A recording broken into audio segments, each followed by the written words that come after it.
Pernah nggak sih Anda dengar berita soal pembangunan ekonomi, terus yang muncul di kepala itu cuma gambar gedung-gedung tinggi atau jalan tol baru? Nah, hari ini kita bakal lihat dari kacamata yang beda banget. Kita akan bedah bareng-bareng gimana Islam memaknai kata pembangunan. Dan ternyata artinya itu jauh lebih dalam dari sekedar angka dan beton. Coba deh kita berhenti sejenak dan pikirin. Kalau ada yang bilang sebuah negara lagi berkembang, yang kita bayangin kan pasti proyek-proyek raksasa ya. Tapi apa iya sesederhana itu? Apa benar kemajuan sebuah bangsa itu cuma diukur dari seberapa megah gedungnya? Pertanyaan simpel ini justru yang akan jadi pintu kita buat masuk lebih dalam. Nah, untuk menjawab pertanyaan tadi, kita harus jelasin dulu satu konsep yang paling dasar. Soalnya, dalam ekonomi Islam, ada perbedaan yang signifikan banget antara sekedar tumbuh dan benar-benar membangun. Sering banget disamain, padahal esensinya beda jauh.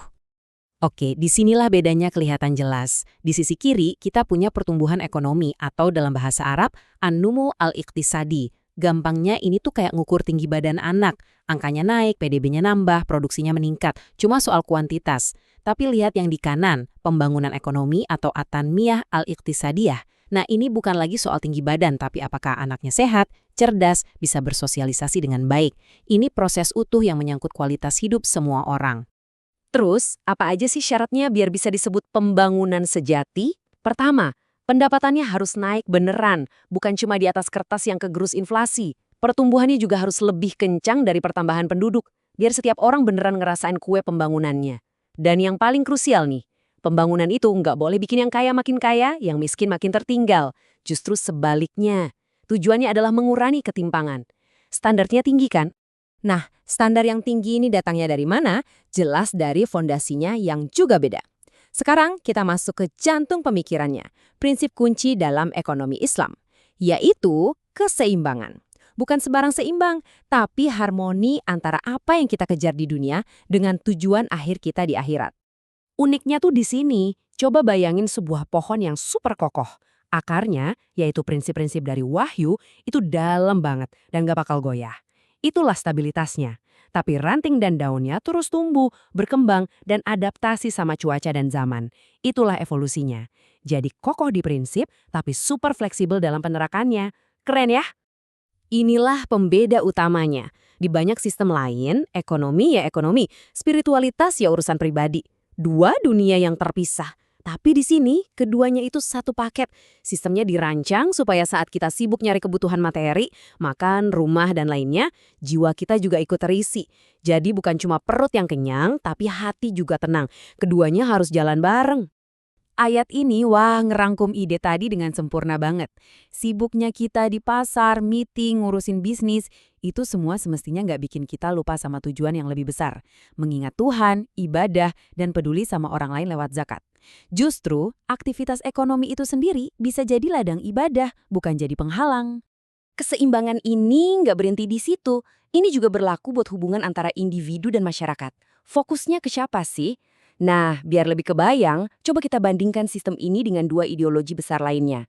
Di tabel ini, kita bisa lihat petanya dengan jelas. Kapitalisme itu mengutamakan kebebasan individu. Bagus, tapi resikonya bisa menciptakan jurang ketimpangan yang lebar. Sosialisme sebaliknya, fokus ke kepentingan bersama, tapi seringkali malah mematikan semangat inovasi individu. Nah, ekonomi Islam hadir sebagai jalan tengah, dengan konsep kunci maslahah atau kemaslahatan bersama. Ini bukan soal milih individu atau masyarakat, tapi gimana menciptakan harmoni di mana hak individu untuk sukses itu dijamin, selama kesuksesannya itu juga membawa kebaikan buat orang banyak. Analogi dari hadis ini benar-benar luar biasa buat ngegambarin ide maslahah tadi. Coba bayangin, kita semua lagi di satu kapal besar. Terus ada satu orang iseng ngelubangin lantai kapal di bawah tempat duduknya. Alasannya, kan ini hak saya, bagian saya. Apa yang bakal terjadi? Ya jelas semua ikut tenggelam.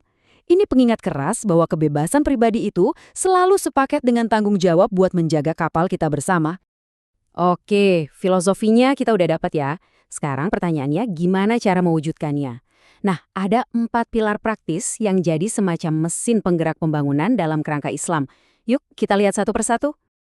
Keempat pilar ini tuh kayak satu alur cerita yang nyambung. Semuanya dimulai dari sebuah kesadaran, yaitu al-istikhlaf. Kita ini cuma pengelola, bukan pemilik absolut bumi ini. Dari kesadaran itu, lahirlah sebuah misi, yaitu al-i'mar. Tugas kita adalah memakmurkan bumi. Misi ini butuh aksi kan?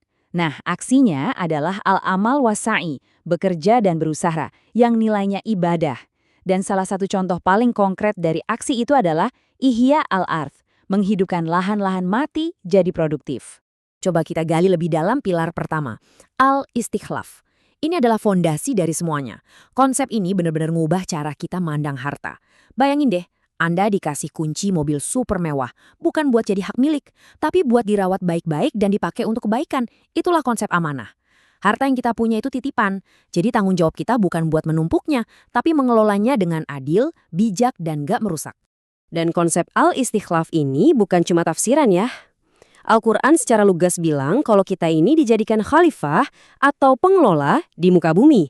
Jadi, ini adalah sebuah mandat yang jelas yang jadi landasan dari setiap aktivitas ekonomi seorang muslim.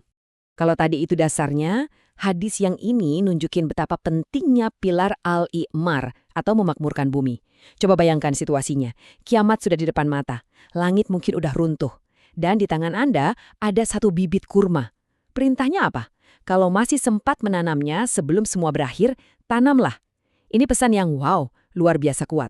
Usaha untuk membangun dan memberi manfaat itu dihargai sampai detik-detik terakhir.